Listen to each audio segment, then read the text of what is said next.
What up, folks? It's T-Biz here, and I told you we'd be back. I told you we would be back. But yes, here is the Star Wars Empire Strikes Back carbon freeze chamber set. This is pretty cool. Like I always say, it's pretty cool. But yeah, I purchased this from Big Bad Toy Store. I missed out on the pre-sale for Hasbro Pulse. So I was like, this is back during the summer when I had, I guess what you would call crazy COVID money.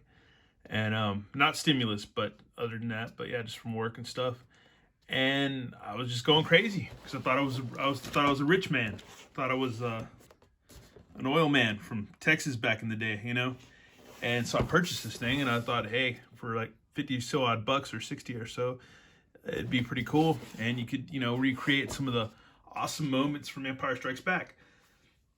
Which, when I was little, here's a little anecdote. I used to call it Empire Strikes Back 1. It made no sense. That's just what I called it. And actually, I don't think I saw Empire Strikes Back until maybe after I saw Return of the Jedi. I think possibly so, but I think most of us through toys and like storybooks or like, you know, little record books and stuff like that knew, if you hadn't seen it, you knew most of the story anyways already through like older cousins, uncles, and stuff like that. But anyways, I'll shut up. But I had to go and actually purchase some other figures to complete this.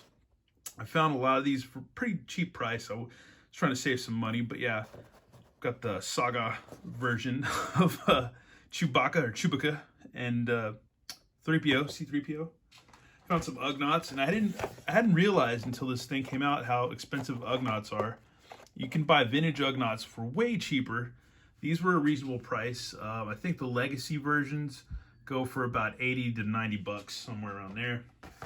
And here's Lubato, Lobot, Lubato, but yeah, Lobot.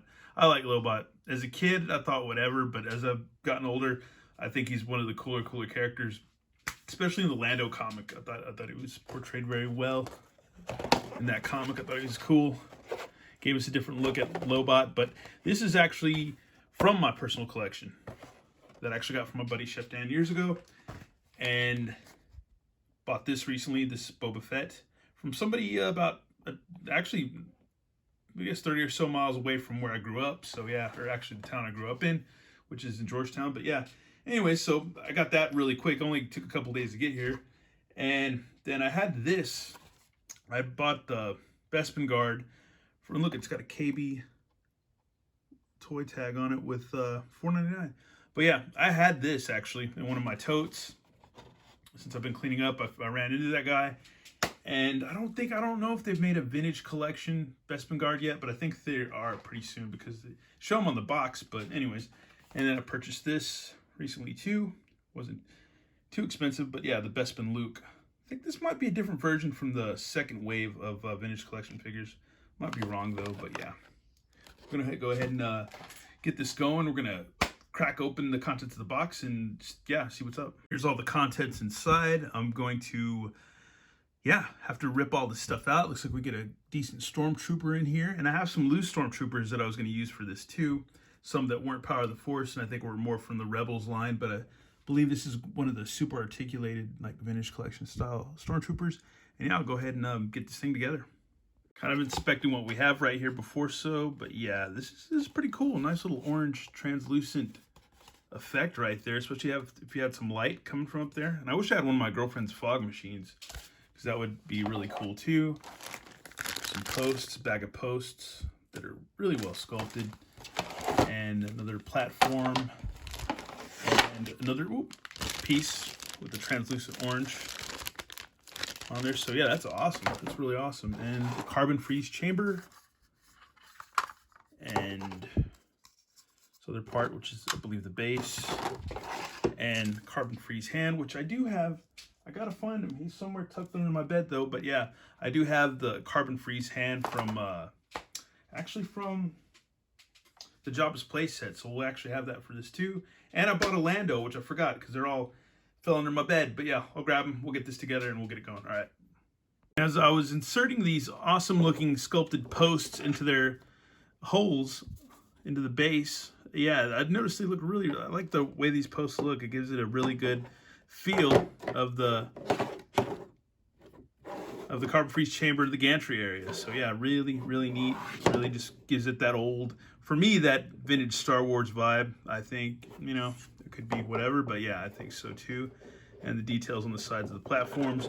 But yeah, I'll shut up and get this thing built because it looks like it's going to be pretty massive in its own way. Alrighty, folks, and here it is set up. I must say it looks pretty sweet. It's actually really huge. And one thing to kind of get you, if you're gonna, it doesn't come with a little computer thing that comes with the Legacy Ognaughts, I believe. And yeah, it's pretty massive, the scale of this thing. And yeah, it's pretty rad. It is pretty rad. And I didn't want to do like a time-lapse build because I was being lazy, but also I think if you're gonna buy this, half the fun is just putting it together yourself, I believe, and going through that experience. But yeah, a lot of parts just slide in together, like this top of the stairwell right there, and the bottom just slides in, as well as the carbon freeze chamber also slides in just like that, like so. And you just place it, you know, over. And yeah, it looks really nice. It'd be cool to get some pictures, you know, but I have to work on that. But yeah, it is a massive set. So yeah, it's really, because compared to my background and everything, and just the mess on my desk, it's like really, it's really cool.